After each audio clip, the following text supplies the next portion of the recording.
we talk about how they're pulling the money out from the public markets, but are they pulling in a broad-based manner, or are they pulling the money from just certain sectors like tech, which has been pummeled?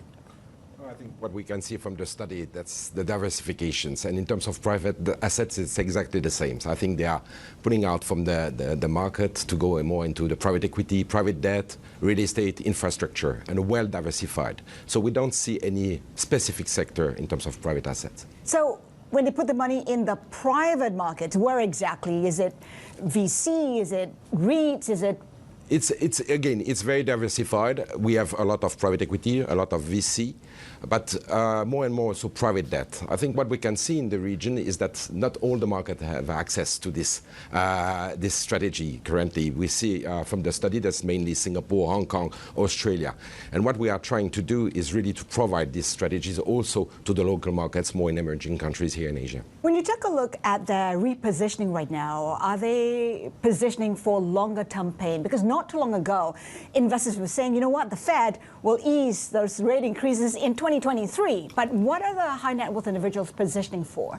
I think that's the biggest challenge, is the repositioning and done by vintages. That means you will not position 20% immediately in private assets. You will do that over a period of 6 to 8 years. You create a good diversification in terms of private assets, but also in terms of vintages.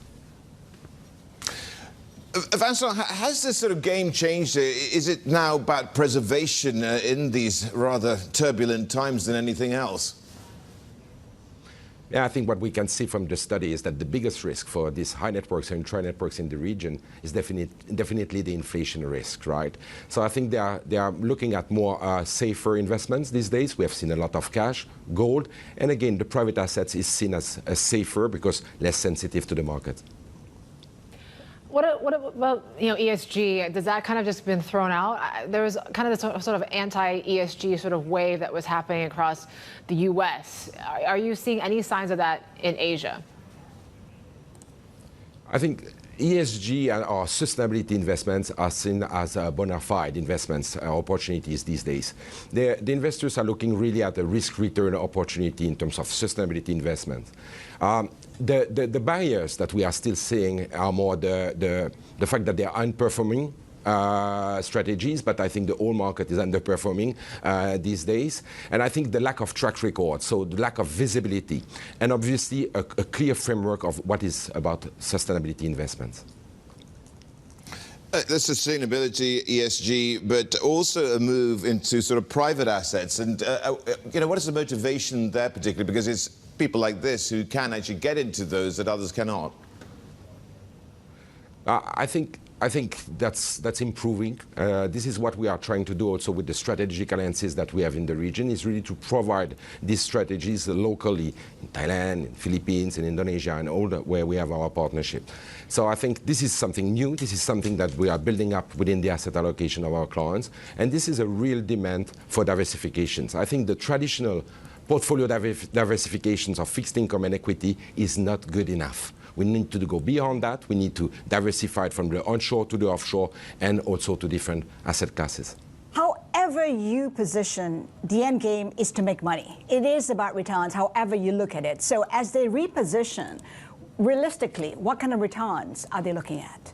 I think investors, sophisticated investors, understand that the returns will be difficult in the coming months, right? But we have this short term. What is interesting from the study is that they are satisfied with their portfolio today, even if it doesn't deliver the performance. And they are looking at more medium long-term return, which most probably will be around, in the balanced portfolio, 6% return. That will be very well appreciated. When we talk about high net worth individuals, it's really about the transference of that wealth to the next generation. That seems to be the focus, at least in Asia, in Southeast Asia in particular. Are their priorities different from the fathers, from their mothers, from the previous generation?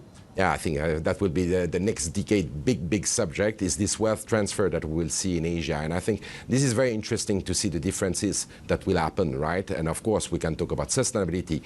this is one of the points. The alignment in terms of perception of sustainability remains a challenge within the families across the generations, right? But we have also the liquidity approach, which is very interesting to see that the older generations, they are less concerned by the illiquidity of the private assets versus the young generations that want something very liquid. And of course, the need of advice. I think the new generations really want to be guided by the banks. So how are they guided in terms of their exposure to cryptocurrencies? Is there a lot of interest from the younger generation of wealthy individuals? I think, and you will see that from the study, I think on the cryptocurrency it's very interesting to see it's on the decrease, of course, because the risk of volatility is the main risk. Volatility, we have it with the crypto. But at the end of the day, it's not really part of the asset allocations today of the high networks and ultra networks because it's not part of the asset allocation of the banks. So I think it remains very low in terms of asset allocation.